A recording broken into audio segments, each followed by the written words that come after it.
I imported something? Hmm.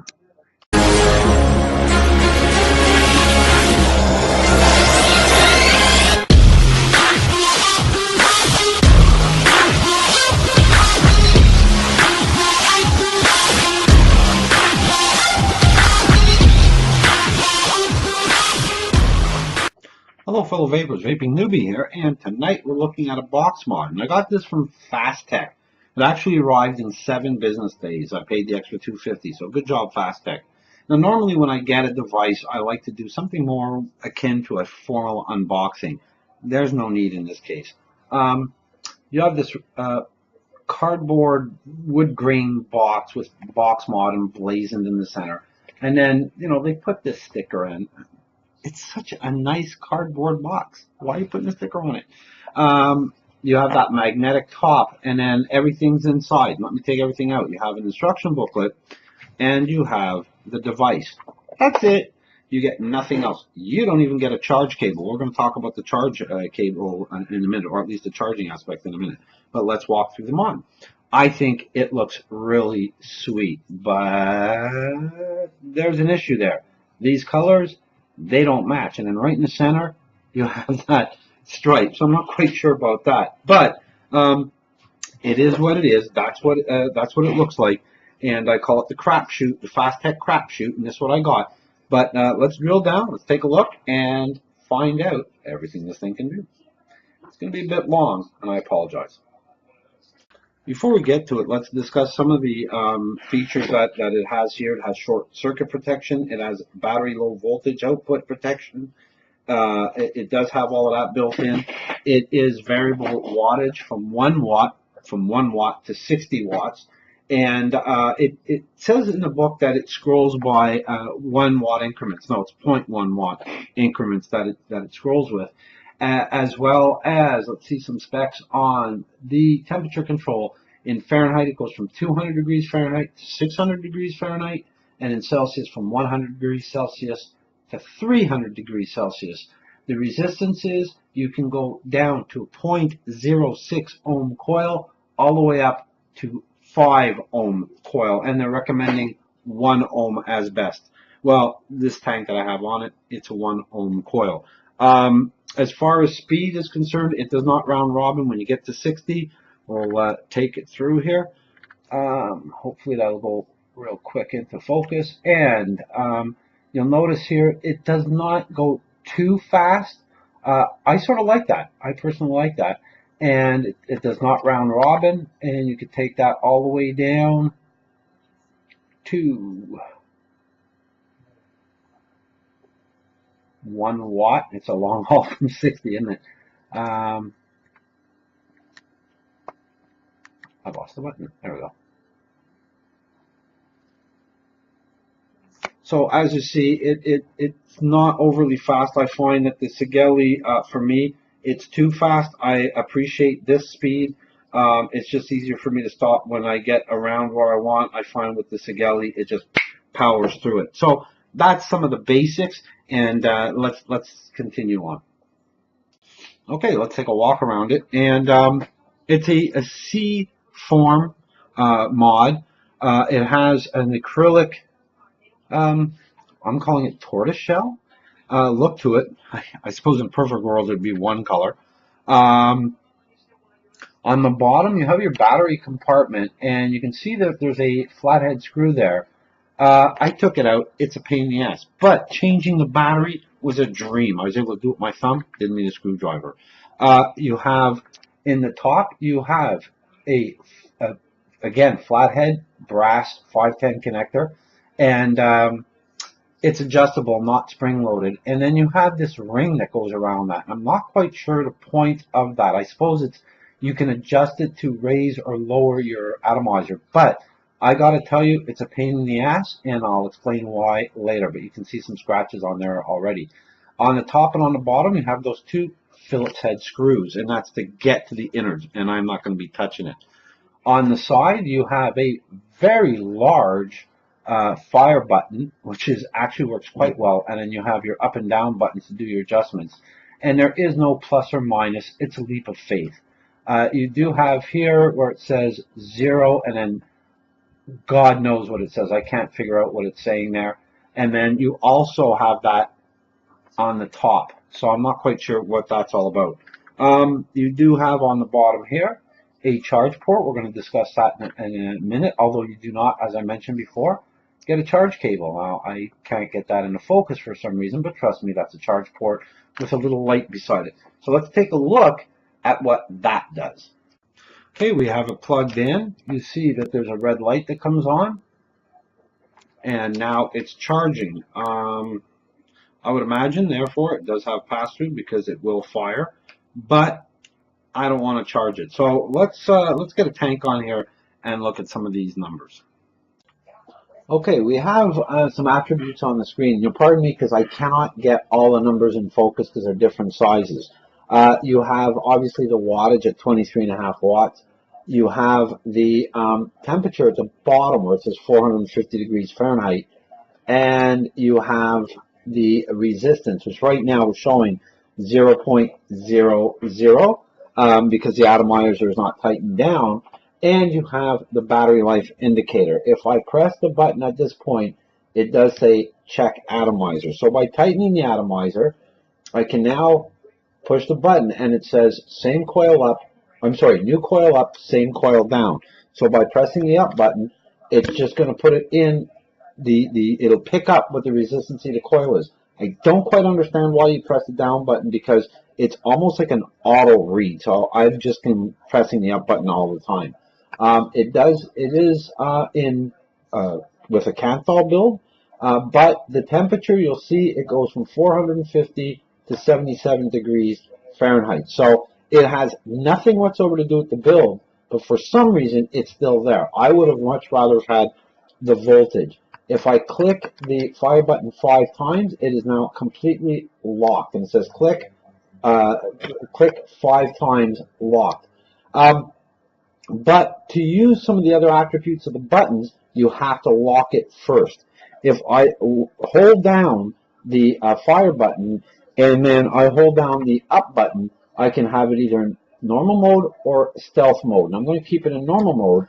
I don't quite understand why anybody would need it in stealth mode. It just means the screen will go black. You won't see anything when you hit the fire button, but it's not exactly beaming. By pressing the fire button and the down button, you can change the configuration from left mode to right mode. So if I hold that down and get it on left mode, you'll notice everything's upside down. So it all depends how you want it. And I'm just going to keep it in the correct mode. There you go. So those are the attributes in this Kanthal build. It can do more, and we're going to talk about that a bit later.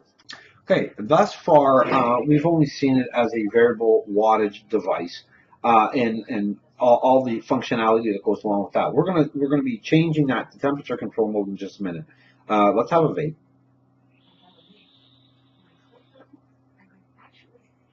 I want to talk about the screen for just another second. It is hell to see in the sunshine. You cannot see it in the sunshine. I walked around downtown Montreal in clouds and in the sun. The clouds, yeah, was not bad, but any kind of sun glare, forget it. You're not seeing it. So let's switch over and start talking about the temperature control and the attributes or the functionality of that. Okay, in order to start using it in temperature control mode, you click the button 5 times so that it's locked. You press and hold down the up and down buttons together. It says hold to change temperature mode, and you can change up and down the temperature that you want. And by simply clicking the fire button, it'll just reset the screen back. I've always been recommended by people that use temperature control 450 degrees Fahrenheit and 50 joules. Well, this doesn't have joules. It has wattage. So a watt is roughly a joule. So what I'm going to do is I'm going to kick that up to 50 watts. And that'll give me my 50 joules. It'll be in that recommended area that I've heard so much about. So now it is set in temperature control mode. I can press the up and down buttons, and that will lock in the power. That works in any mode by holding the up and down buttons together. When it's not locked, that's important. will now lock the power. So you cannot adjust it. It cannot accidentally adjust. We're going to go up top and we're going to give this temperature control a whirl. Before I talk about the temperature control, there is a little ditty that this machine has. It's called the nickel purity setting. I'll discuss that in a minute, but this is how you get to it. You hold down the fire button and the up and down button at the same time. You have to hold all three, and there is your nickel purity setting, and you can adjust that with your up and down button. And then once it's set, you just simply wait a couple of seconds, or you hit the fire button, and you're back to the main screen. Okay, nickel purity, what is it? And at the risk of sounding really kind of crass or cold, nickel purity will vary from country to country. So if you're nickel wire, if you're in Europe, or if you're North American, you're buying nickel wire, it's probably purer than other countries in the world. But by the book, and nickel purity settings range from 10 to 100. And by the book, they recommend 75 as the nickel purity setting. I had it at 75. I didn't like it. I dropped it down to 35. This particular nickel wire came from Fasttech, so maybe that has something to do with it, but I certainly wouldn't want to be accused of being politically incorrect. But I have in it now, I have my nickel build. It's a dual 10 wrap, 26 gauge on 3mm nickel build. It's registering at 0.07 ohms. I have it set at 450 watts and 50 joules. Now, you have to get used to that. So let's discuss that a bit further. When I say you have to get used to that, it's a different vape. And this machine has some kind of bug in it that sort of bothers me. It bugs me.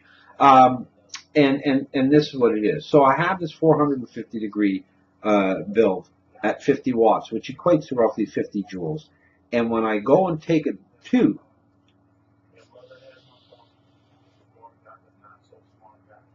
nothing. So for a second, I thought, well, what the hell? Part and parcel with this is ramp up speed, and this works as well. We're going to talk about that a bit later for the tank as well, the Canthal build. But if I press it and count it off, 1, 2, 3, 4.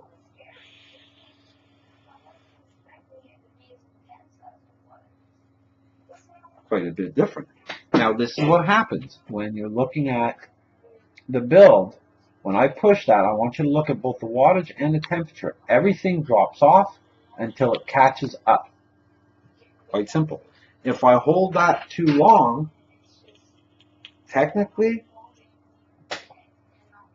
it should say temperature protected. The coil is too hot. Now hopefully there we go. Okay, that's the first one. And then right behind it, I hit that button again. Let it drop off, trying to get it to climb. Temperature protected, it shut down. Did what it was supposed to do.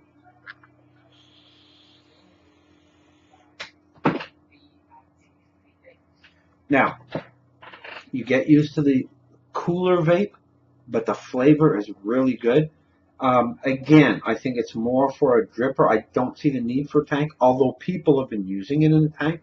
So I know I'm going to rebuild one of my tanks with nickel wire as well, but the dripper, it's a different experience. It's not pure heat that you're getting. It's actually pretty damn good flavor. And that, of course, is going to depend on your build and your cotton, but it is definitely different than if I have a Canthal build in my dripper.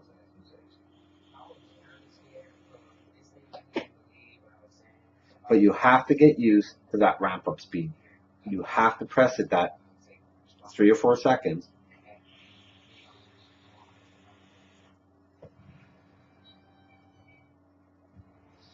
What I want to try to do is see if I can light this up on fire, but I've been trying and I can't. It just quits. Okay, I got some completely dry cotton in there. I took out one of the wicks, replaced it because I want to put it through the test for temperature control.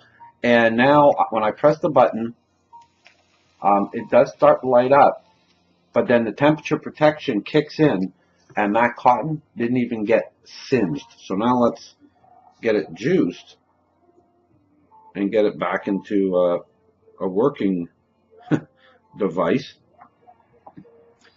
And hopefully now, I'm going to let that sit for a bit. Hopefully now it'll just come back to what it was. Okay, I juiced up the other cotton, and we're ready to go. Have it reset, and here we go.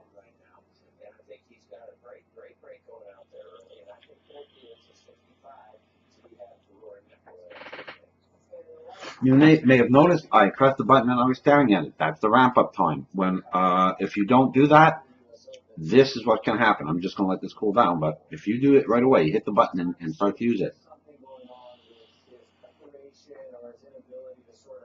Nothing. You don't even get any flavor. But with having used it for a while now, I'm used to it. Let it get going. There's the flavor. Now, I noticed if you use it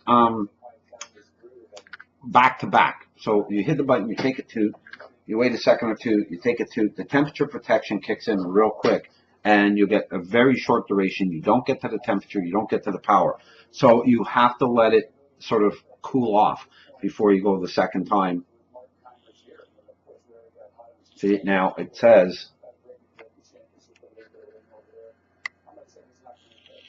it works, and then the temperature protection kicks in. So we're going to put some more juice on it, because obviously I'm doing this in segments, and been sucking up a lot of juice, trying different things. So now the wick should work. It should be cooled down.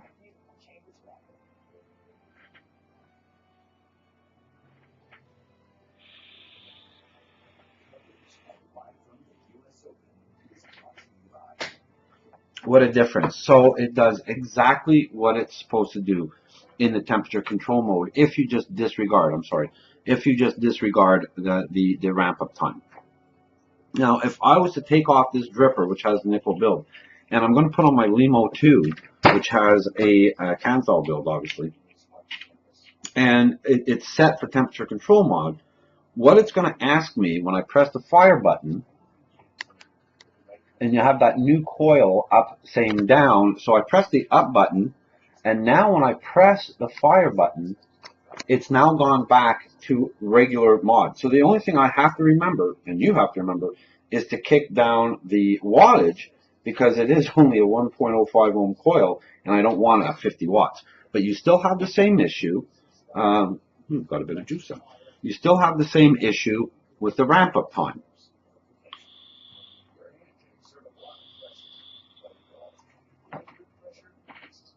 Takes a couple of seconds to get the kick. So that's an obvious downside.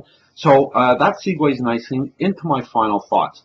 I love the look of it. I love the feel of it. It works really well. It's easy to maneuver the different fields and the buttons and whatnot.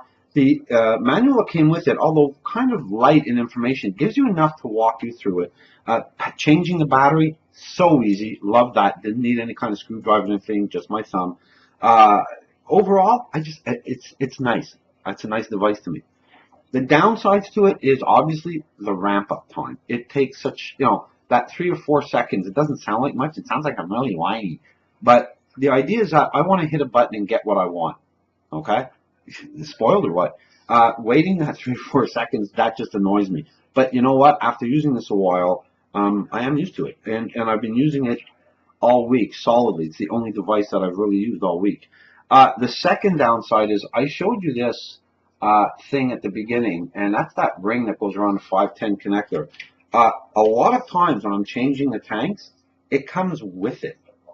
I'm not sure why. So that becomes more of a pain to me, because you have to, screw that back on to put on your tank, and that's bothersome. So that annoys me.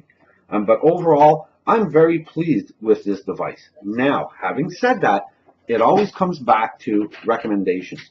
I can easily say, yes, I recommend an SX Mini. Yes, I recommend a Sigelei 150 because it's more universal. For me to recommend this, it becomes a crapshoot. Let's have a vape.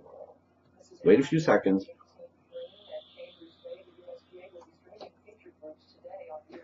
This particular juice is Twinkie from vapeme.net. I'm really enjoying it. Shout out, Mike. Now, if I recommend this, you get the machine and it's not the colors you want, you're going to say, Gord, what an asshole. You might say that anyhow. But the fact of the matter is, anytime you're ordering devices from Fasttech, it's a crapshoot. This to me was well worth it. As I said, $75 Canadian shipped. I couldn't complain too much. It does everything it wanted to do. The colors, I don't get it. That sort of green fade to purple with that perfect stripe. It didn't look like that. It looked more like this on Fasttech's website. And go take a look. Type in into the search bar Zero Mod. You're going to get several. You're going to get some with temperature control and some without. But when you look at them, don't trust the pictures. You don't know that's what you're going to get. You might, but you're not 100% sure. And right after I ordered this, somebody posted that they got theirs, and they were really ticked off about the coloring. Well, you know what? It doesn't bother me that much that I would go that route, but it bothered him, and for him to say it, that's fine. But me, I'm happy with it. It doesn't really tick me off. I just want to make sure I'm clear that I don't know what you're going to get. Ergo, I cannot recommend it. So that's it. That's the Zero Mod clone. Really enjoying it. As I said, it's been in constant use for neon 5 or 6 days now. I've put it through its paces. All I've done all week, so that you know this is not just a quickie video, is all I've done was play with it. I tried different things, tried to get it to do things it's not supposed to do, and it didn't. So overall, I am very pleased. Thank you all very much for joining me. I'm glad you stopped by. You know I love having you over. Stay healthy and happy vaping. Take care, folks.